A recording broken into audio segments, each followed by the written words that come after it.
আসসালামু আলাইকুম এভরিওয়ান, কেমন আছো তোমরা সবাই? আশা করি ভালো আছো। তো সবার কি অবস্থা বলো, দিনকাল কেমন যাচ্ছে? তো আসলে অনেক দিন ভিডিও দিতে পারি নাই, একটু ব্যস্ততার কারণে ঝামেলা ছিল, এই জন্য আমি ভিডিও দিতে পারিনি, আর ভিডিও করাও হয়নি। এই জন্য তো আজকে আমি রান্না করেছি হচ্ছে গিয়ে মানে একটা জিনিসের, যেটাকে বলে বট, আমরা বাংলায় বলি বট, আর কেউ বলে ভুড়ি। তো এটাই বলা হয়, এখন আমি জানি না কি বলে। তো যাই হোক, এখন ওই ভুড়ি দিয়ে আমি আজকে চাউমিন রান্না করব। আমি একটা দেখেছিলাম যে অনেক মজা হয়েছিল, তাই ভাবলাম যে এই জিনিসটা আমি একটু ট্রাই করি, দেখি কেমন হয়। তো আমাদের চাউমিন আর নুডলস মিক্সচার করে, চাউমিন আর হচ্ছে কোরিয়ান রামেন দুইটা মিক্সচার করে দিচ্ছি, কারণ দেখি কেমন হয়। তো এইটা আমি হচ্ছে গিয়ে প্রসেসিং করা ছিল, মনির আপু প্রসেসিং করে রাখছিল, তারপর আমি একটু ভালো করে কেটে আর একটু ধুয়ে টুয়ে নিচ্ছিলাম। তো এই যে দেখো, রং ছাড়া তো আমার চলবেই না। তো শুরু করেছিলাম। তো এটা হচ্ছে কি হামানদিস্তা, এটা হচ্ছে কাঠের মেবি, এটার নাম মেবি হামানদিস্তা বলে, আমি জানি না শিওর এটাকে কি বলে। আবার কিছু কিছু জায়গায় বলে ছেচনি। তো যে গরম রে ভাই, কি বলবো, নায়িকা হয়ে আবার কাজের মহিলার ভ্যাস ধরতে, প্রথমে নায়িকা মার্কা ছিলাম, পরে আবার কাজের মহিলার ভ্যাস ধরতে হয়েছে, না হলে যে গরম তার থাকা সম্ভব না রান্নাঘরে।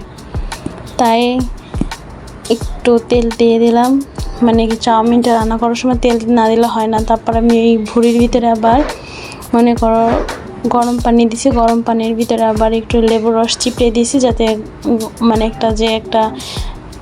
একটা বাজে স্মেলটা, ওই স্মেলটা না আসে।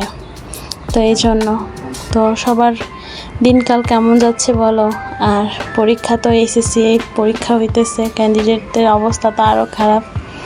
তো আমি একটু কাঁচা নুডলস খেয়ে দেখলাম, আমার কাছে কাঁচা নুডলস মাঝে মাঝে অনেক মজা লাগে, আমি মাঝে মাঝে খাই, ভালোই লাগে।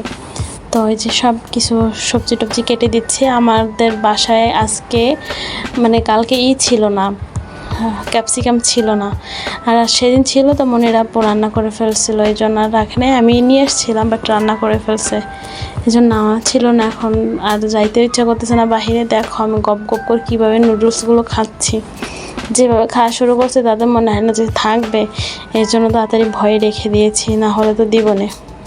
তো দেখো কি পাগলামিটা শুরু করছি, কিছু করার নেই। এই যে মাশরুমটাও দিয়ে দিচ্ছি। মাশরুম দেওয়ার পরে বেবি কর্নগুলো কেটে মেটে তারপরে রেখেছিলাম, ভুট্টার বাচ্চা যেটাকে বলে।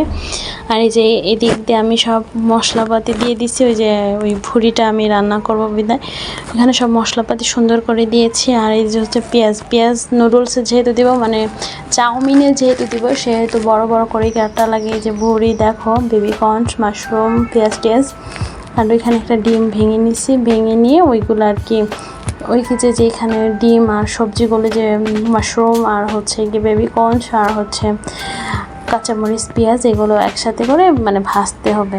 তো ওইগুলো মশলাপাতি দিয়ে ভাজতেছিলাম, আর মনে মনে ভাবতেছিলাম যে আল্লাহ কী পরিমাণ গরম, আর গরমে রান্নাঘরে থাকাই যাচ্ছিল না, এত পরিমাণ ঘাম বের হচ্ছিল। আর কি বলবো, পুরো ভিজে গেছি, মনে হচ্ছে গোসল করে উঠছি।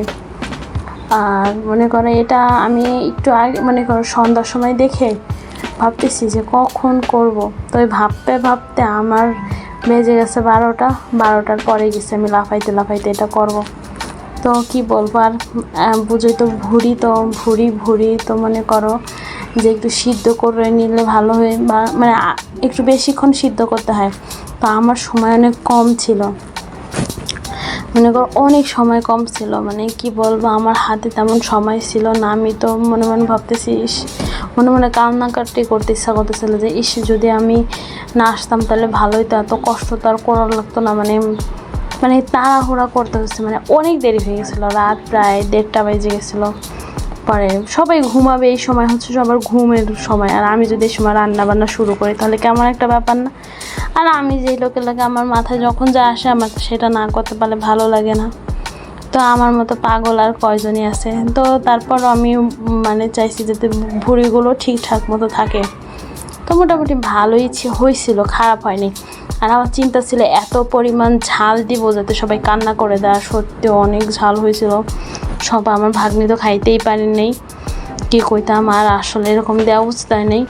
আর মাঝে মাঝে এরকম একটু ঝাল খাওয়া আবার উচিত মনে করি, যে ঝাল খেয়ে যাতে মানে মনে রাখতে হয় যে আমি ওই দিন এরকম ঝাল খেয়েছিলাম। আরেকদিন আরেকটা আমার ইচ্ছা আছে যে ওইটাও আমার করতে হবে ভাবতেছি।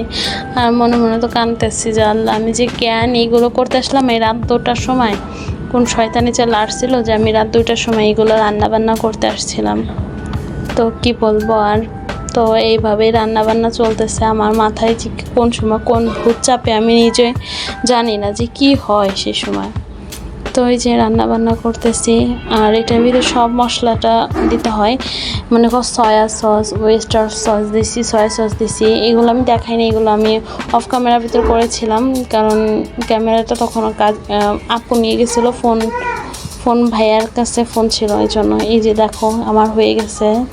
লাস্টে ধনেপাতা দিতে, ধনেপাতা না দিলে আমাদের আবার হয় না, ধনিয়া পাতা না দিলে আবার হয় না, এই জন্য ধনিয়া পাতাটা দিয়ে তারপরে লাস্টে দিলাম। অনেক মজা হয়েছিল। আর বটটা একটু শক্ত ছিল, বাট খাওয়া গেছিলো। আমার এখন এই জিভা দিয়ে জল পড়ছে, আমি কালকে রাতে খাইছি আর এখন খেতে ইচ্ছা করতেছে আবার। অনেক মজা হয়েছিল, বেশ মজা, অনেক অনেক কি বলবো আর। নিজের প্রশংসা নিজে করতেছে না, কিন্তু এটাই সত্য কথা যে বেশ মজা হয়েছিল। আর খেতেও সুস্বাদু, মনে করো 10-এর ভিতরে 8 দিব আমি যদি দিই। আর মানে ঝালটা একটু বেশি হয়ে গেছিলো, মানে বাচ্চাদের তুলনায় অতিরিক্ত মাত্রায়, আর আমাদের তুলনায় মানে ঠিক আছে, আমি যেটা চাইছিলাম সেটা ঠিক আছে। তো দেখো কী অবস্থা, গরমে তো পুরো কাজের মহিলা থেকে চলে আসছি। তো সবাই ভালো থেকো, সুস্থ থেকো, অস্থির লাগতেছে প্রচুর পরিমাণ। তো ভালো থেকো, সুস্থ থেকো, আল্লাহ।